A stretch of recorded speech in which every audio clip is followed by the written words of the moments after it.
Just অসাধারণ। হালকা করে পেঁয়াজ কেটে নিয়েছি, গরুর মাংসের মশলা, জিরার গুঁড়া, লবণ একসাথে আমি দিয়ে নিয়েছি। হয়তো আপনারা অনেকে হাসাহাসি করতে পারেন, কিন্তু হাসলেও করার কিছু নাই। আমি আমার মতো করে রাখছি। গরুর গোস্তগুলা তার উপর একসাথে দিয়ে দিব। তো হালকা করে আমি এগুলো ভালো করে মিশিয়ে নিব। ভালো করে মিশিয়ে নেব।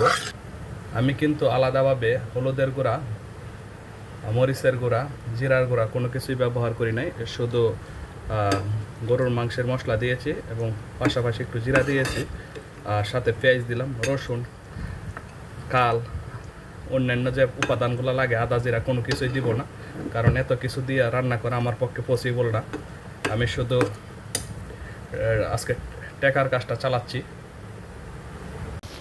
প্রিয় বন্ধুরা, আল্লাহর নামে স্টার্ট করে দিয়েছি আমার রান্নার কাজ। চুলায় আগুন ধরিয়ে দিয়েছি। কিছুক্ষণ পর আবার আপনাদেরকে নিয়ে আসতেছি আমার রান্নার বাকি কন্ডিশন জানানোর জন্য। মোটামুটি মাঝামাঝি পর্যায়ে চলে এসেছে। কষানোর কাজ শেষ পর্যায়ে আমি হালকা একটু পানি দিয়ে নিচ্ছি মাংসটা ভালো হয়ে সিদ্ধ হওয়ার জন্য। আমি আবার ডেকে দিব 10-15 মিনিটের জন্য, হালকা একটু নাড়া দিয়ে। তারপর আবার আসছি আপনাদের সাথে। প্রিয় বন্ধুরা, ফাইনালি রান্নার লুকটা এরকম হইল। প্রিয় বন্ধুরা, এখন আপনাদের মাঝে জানাবো যে গরম গরম তরকারিটা কেমন হয়েছে। রান্না করা তরকারিটা প্রথমে একটা কলিজার টুকরা টেস্ট করছি। আলহামদুলিল্লাহ, জাস্ট অসাধারণ।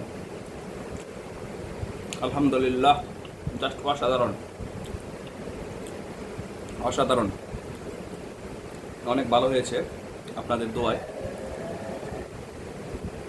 সত্যি নিজের না বলে। এরপর একটা আমি মাংসের টুকরা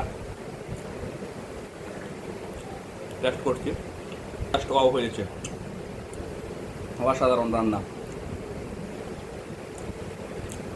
অনেক গরম, ধরা যাচ্ছে না।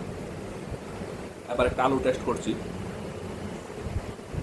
ও জাস্ট ওয়াও, আলুটা আমার কাছে জাস্ট ফ্যান্টাস্টিক লেগেছে। অসাধারণ। ও সেই হয়েছে, জাস্ট জোস। আবার একটা কলিজা, ওয়াও ফ্যান্টাস্টিক। অনেক গরম তো, তাই তরকারি নেওয়া যাচ্ছে না ঠিকঠাক মতো। Just wow, fantastic.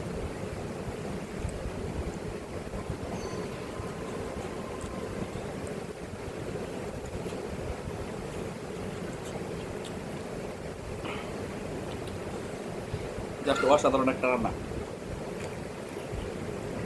আমি নিজে রাঁধছি, অনেক মশলাপাতি দিই নাই, তারপরেও মোটামুটি যথেষ্ট ভালো হয়েছে।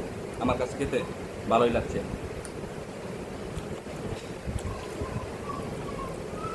যারা যারা এই ধরনের ঘরোয়া রান্না নিজে না খাবেন, আসলে মশলা কম দেওয়ার মধ্যে আলাদা একটা স্বাদ আছে গরুর মাংসের মধ্যে।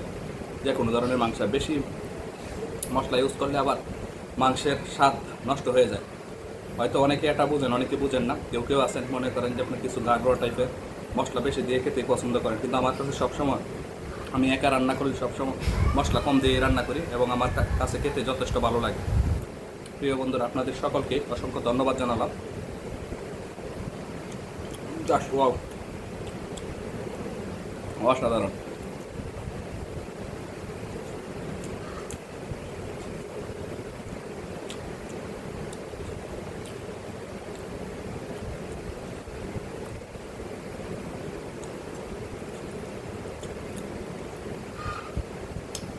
অসাধারণ হয়েছে আজকে রান্না।